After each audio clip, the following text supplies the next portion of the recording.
Assalamualaikum warahmatullahi wabarakatuh. Baiklah mahasiswa, Ibu akan menjelaskan populasi dan sampel.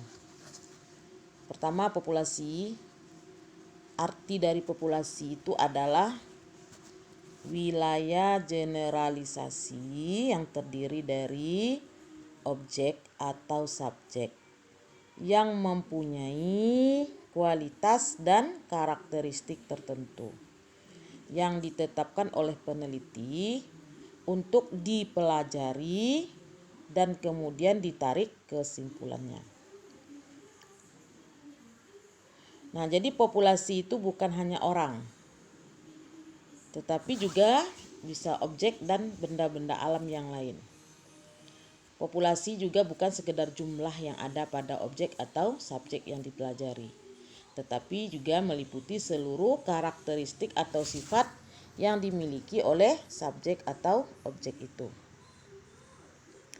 Misalnya, kita akan meneliti di suatu tempat seperti kantor camat misalnya kan, seperti kebanyakan ini kakak-kakak kalian itu banyak meneliti di kantor-kantor pemerintahan seperti kantor camat. Nah, berarti kantor camat ini merupakan populasinya. Nah, dia itu adalah wilayah generalisasi.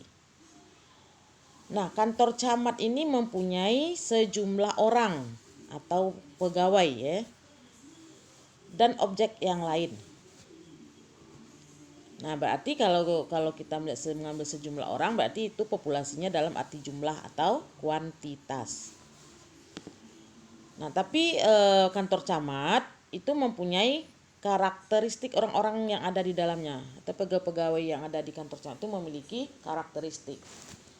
Misalnya apa karakteristiknya? Misalnya memiliki motivasi kerja, disiplin kerja, kepemimpinan, iklim organisasi, juga mempunyai karakteristik yang lain. Misalnya memiliki kebijakan, prosedur kerja, tata ruang, ya, dan lain-lain. Nah, yang berarti populasi dalam arti karakteristik. Satu orang pun bisa digunakan sebagai populasi. Karena apa? Karena satu orang itu mempunyai berbagai karakteristik. Misalnya, dilihat dari gaya bicaranya, disiplin pribadi, hobi, cara bergaul, kepemimpinannya, dan lain-lain. Nah, contohnya mau melakukan penelitian tentang kepemimpinan camat. Ya kan?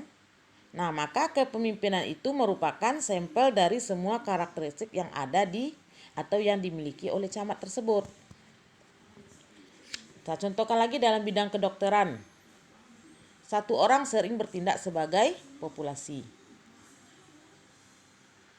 Nah, darah yang ada pada setiap orang adalah populasi. Darahnya itu adalah populasi.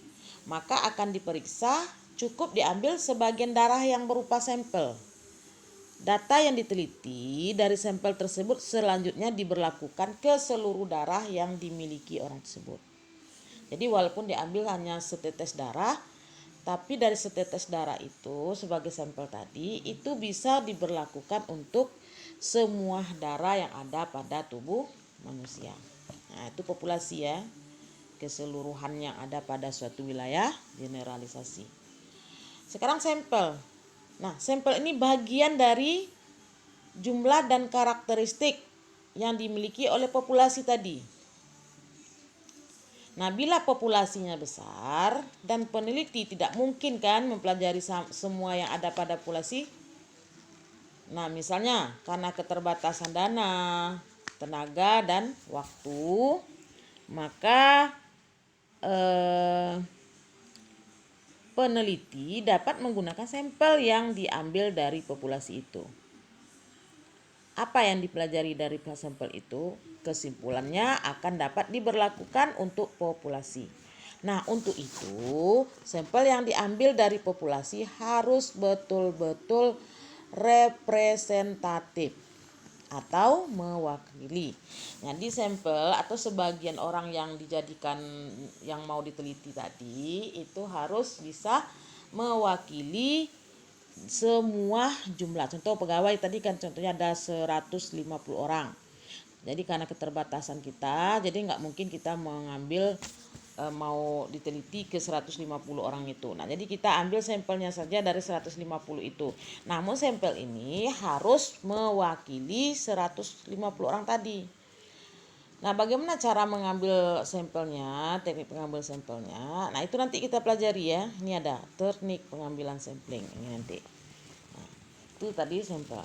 Nah, bila sampel tidak mewakili atau tidak representatif, maka ibarat orang buta disuruh menyimpulkan karakteristik gajah.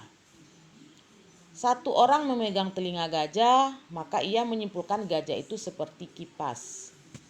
Nah, orang kedua memegang badan gajah, maka ia menyimpulkan gajah itu seperti tembok besar. Satu orang lagi memegang ekornya, maka ia menyimpulkan gajah itu kecil, seperti seutas tali. Nah, begitulah kalau sampel yang dipilih tidak representatif. Maka ibarat 3 orang buta itu yang membuat kesimpulan salah tentang gajah. Nah, itu sampel. Nah, sekarang kita lihat teknik sampling ya. Teknik sampling. Teknik sampling adalah merupakan teknik pengambilan sampel ya, atau merupakan teknik atau cara mengambil sampel. Nah, untuk menentukan sampel yang akan digunakan dalam penelitian, itu terdapat berbagai teknik sampling yang digunakan. Nah, secara skematis, teknik macam-macam sampling ditunjukkan pada tabel di bawah ini ya, tabel ini. Jadi di sini diketahui ya, ada pada dasarnya teknik sampling itu dapat dikelompokkan menjadi 2, yaitu probability sampling dan non-probability sampling. Probability sampling artinya adalah teknik pengambilan sampel yang memberikan peluang yang sama bagi setiap unsur atau anggota populasi untuk dipilih menjadi anggota sampel. Jadi semuanya sama-sama punya hak yang sama untuk dipilih menjadi sampel. Nah, teknik probability sampling ini itu ada 4. Yang pertama bisa kita pakai simple random sampling. Nah, apa itu simple random sampling? Random kita kalau simple itu berarti sederhana, ya kan? Nah, sekarang apa itu kalau yang random itu berarti acak ya, secara acak. Nah, jadi simple random sampling dikatakan simple itu karena pengambilan anggota sampel dari populasi dilakukan secara acak tanpa memperhatikan strata yang ada dalam populasi itu. Nah, ini dilakukan bila anggota populasi dianggap homogen atau sejenis. Contohnya anggota populasinya jadi populasi itu harus homogen, relatif atau setidaknya relatif homogen. Nah, ini diambil secara random. Jadi sampel yang representatif. Atau random sampling. Jadi teknik pengambilan sampel secara acak, secara simpel dan dilakukan secara acak. Nah, ini bisa dilakukan jika populasi itu homogen. Sama. Misalnya sama pegawai golongan 3A contohnya. Atau siswa kelas 6. Tapi kalau dia ada yang kelas 6, ada yang kelas 3, ada yang kelas 5, berarti itu heterogen namanya, tidak homogen. Yang kedua yang bisa diambil adalah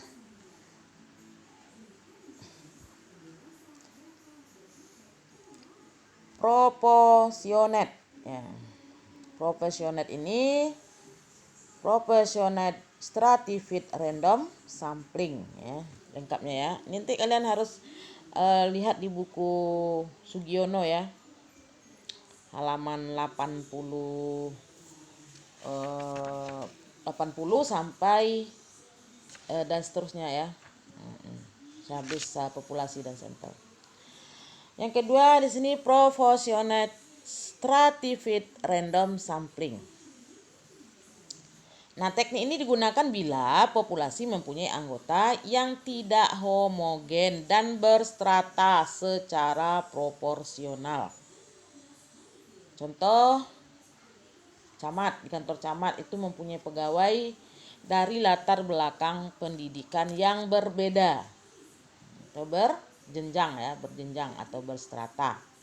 Maka populasi pegawai itu kan namanya berstrata. Makanya disebut dengan stratified ya.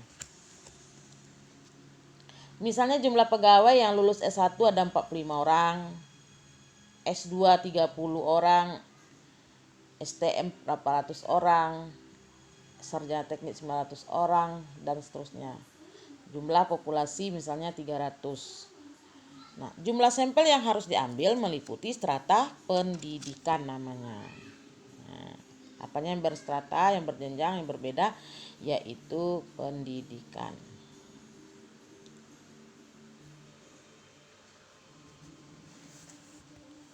Terus yang ketiga,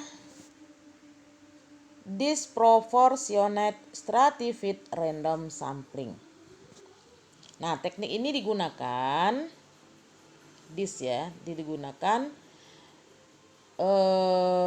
untuk menentukan jumlah sampel bila populasi berstrata tetapi kurang proporsional.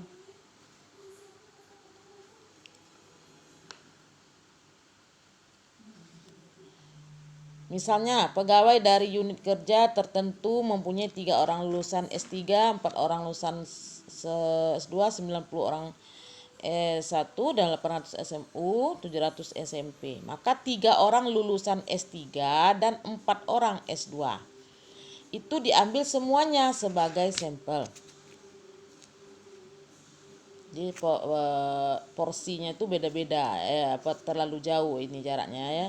Nah, kalau yang tadi kan yang proporsinya yang kedua ya, itu untuk sampel yang berstrata tetapi proporsional. Artinya jumlah dari mereka itu tidak jauh beda.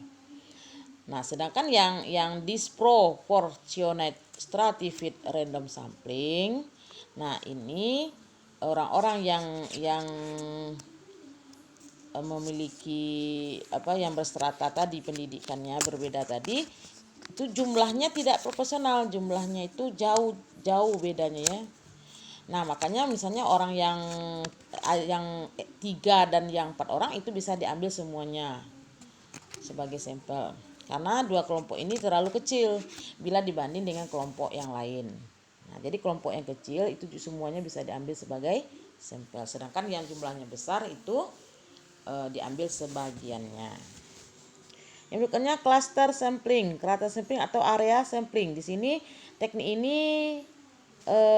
ini digunakan untuk menentukan sampel bila objek yang akan diteliti itu sangat luas. Misalnya penduduk dari suatu negara, provinsi atau kabupaten kan sangat luas. Nah, untuk menentukan penduduk mana yang akan dijadikan sumber data, maka pengambilan sampelnya berdasarkan daerah populasi yang telah ditetapkan. Misalnya di Indonesia terdapat 30 provinsi kan, 33 ya sekarang ya. Dan sampelnya akan menggunakan 15 provinsi. Maka pengambilan 15 provinsi itu dilakukan secara random. Tetapi perlu diingat, karena provinsi-provinsi Indonesia itu berstrata itu tidak sama ya, maka pengambilan sampelnya perlu menggunakan stratified random sampling. Nah, provinsi di Indonesia ada yang penduduknya padat, ada yang tidak. Ada yang mempunyai hutan banyak, ada yang tidak. Ada yang kaya bahan tambang, ada yang tidak. Nah, karakteristik semacam ini perlu diperhatikan, sehingga pengambilan sampel menurut strata populasi itu dapat ditetapkan. Nah, teknik sampling yang cluster ini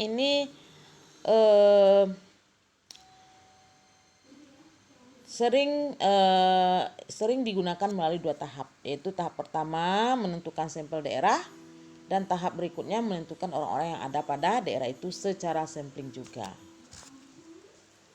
Nah, itu untuk yang probability sampling. Sekarang jenis teknik sampling yang kedua adalah non probability sampling. Non itu berarti tidak. Jadi sampelnya itu populasinya itu tidak diberikan kesempatan yang sama untuk dipilih menjadi sampel. Namanya non probability sampling. Teknik pengambilan sampel yang tidak memberikan peluang yang sama bagi setiap unsur atau anggota populasi. Nah, untuk dipilih menjadi sampel. Nah, teknik ini ada cara pengambilannya ada 6 ya. Yang pertama, sampling sistematis. Sistem sampling sistematis ini adalah teknik pengambilan sampel berdasarkan urutan dari anggota populasi yang telah diberi nomor urut. Misalnya anggota populasi terdiri dari 100 orang. Nah, dari semua anggota itu diberi nomor urut, itu nomor 1 sampai 100. Nah, pengambilan sampelnya dapat dilakukan dengan nomor ganjil saja atau genap saja atau kelipatan dari bilangan tertentu. Nah, misalnya kelipatan dari bilangan 5. Jadi orang yang nomor urut 1 ganjil itu yang dijadikan sampel. Berarti yang genap tidak masuk ke dalam sampel. Nah, ini contohnya ya. Sampling sistematis. Yang kedua, sampling kuota. Nah, kuota ini adalah teknik untuk menentukan sampel dari populasi yang mempunyai ciri-ciri tertentu sampai jumlah atau kuota yang diinginkan. Misalnya, hanya dibutuhkan kuotanya 50. Nah, jadi cuman 50 itulah yang bisa dijadikan sampel. Berarti yang mendaftar berikutnya itu sudah nggak bisa lagi jadi sampel. Nah, itu kuota berdasarkan jumlah yang diinginkan. Nah, itu sampling kuota namanya. Contoh, akan melakukan penelitian tentang pendapat masyarakat terhadap pelayanan masyarakat dalam urusan izin mendirikan bangunan. Nah, jumlah sampel yang ditentukan misalnya 500 orang. Kalau pengumpulan data belum didasarkan pada 500 orang tersebut, maka penelitian dipandang belum selesai karena belum memenuhi kuota yang ditentukan. Dan bila pengumpulan data dilakukan secara kelompok yang terdiri dari 5 orang pengumpul data, maka setiap orang ketika harus dapat menghubungi 100 orang anggota sampel atau 5 orang tersebut harus dapat mencari data dari 500 orang sampel. Nah, berdasarkan kuota. Kita inginnya berapa, jadi harus terpenuhi dulu baru bisa dilanjutkan penelitian. Berikutnya sampling incidental atau incidental sampling. Nah, sampling incidental itu adalah teknik menentukan sampel itu berdasarkan kebetulan. Yaitu siapa saja yang kebetulan atau insidental bertemu dengan peneliti pada saat kebetulan atau insidental bertemu dengan peneliti. Nah, itu yang dijadikan sampel. Bila dipandang orang yang kebetulan ditemui itu cocok sebagai sumber data kita. Nah, contohnya kalian meneliti di kantor camat tentang pelayanan. Nah, jadi kalian misalnya meneliti kepuasan masyarakat. Nah, sementara masyarakat kantor camat X itu jumlahnya ribuan, kan tak mungkin kan semuanya kalian jadikan sampel. Nah, maka kalian ambil aja sampelnya secara insidental ya, atau yang kebetulan ketemu atau datang ke kantor camat itu. Nah, itu dijadikan sampel. Nah, jumlahnya mana? Jumlahnya sesuai kota. Kita misalnya jumlahnya butuh samplingnya itu misalnya 30 orang. Nah, berarti kalian akan menjadikan masyarakat itu secara kebetulan yang datang itu dijadikan sampel sampai jumlahnya cukup 30. Berikutnya sampling purposive. Purposive sampling. Nah, purposive sampling ini adalah teknik penentuan sampel dengan pertimbangan tertentu. Misalnya akan melakukan penelitian tentang kualitas makanan, maka sampel sumber datanya adalah orang yang ahli makanan. Atau penelitian tentang kondisi politik. Nah, di suatu daerah maka sampelnya adalah orang yang ahli politik. Misalnya kalian mau meneliti di kampus tentang nilai misalnya, maka proporsinya adalah tugasnya orang yang dosen dan administrasi penginput nilai. Nah, jadi proporsi itu sesuai dengan porsinya ya. Jadi kita jadikan sampel itu dari populasi sesuai dengan porsinya. Berikutnya sampling jenuh. Nah, sampling jenuh ini apabila semua anggota populasi dijadikan sebagai sampel. Nah, itu namanya sampling jenuh. Nah, hal ini sering dilakukan bila jumlah populasi relatif kecil atau kurang dari 30 orang. Atau penelitian yang ingin membuat generalisasi dengan kesalahan yang sangat kecil. Istilah lain, sampel jenuh adalah sensus. Nah, di mana semua anggota populasi dijadikan sampel. Yang terakhir adalah snowball sampling. Nah, snowball sampling ini adalah teknik penentuan sampel yang mula-mula jumlahnya kecil kemudian membesar. Ibarat bola salju menggelinding. Nah, lama-kelamaan dia menjadi besar. Misalnya pertama dipilih 1 orang atau 2 orang. Tapi karena dengan 2 orang ini belum merasa lengkap data kita, maka peneliti bisa lagi mencari orang lain sebagai yang dipandang perlu, yang lebih tahu ya, dan dapat melengkapi data yang diberikan oleh 2 orang sebelumnya. Nah, begitu seterusnya sehingga jumlah sampel semakin banyak. Tuh. Oke, sekian dulu. Minggu depan kita akan bahas tentang menentukan atau menarik ukuran sampel. Berapa nanti jumlah sampel, ukuran sampel yang tepat untuk penelitian kita. Nah, itu minggu depan kita bahas. Oke, kita tutup dengan baca hamdalah. Alhamdulillah. Assalamualaikum warahmatullahi wabarakatuh.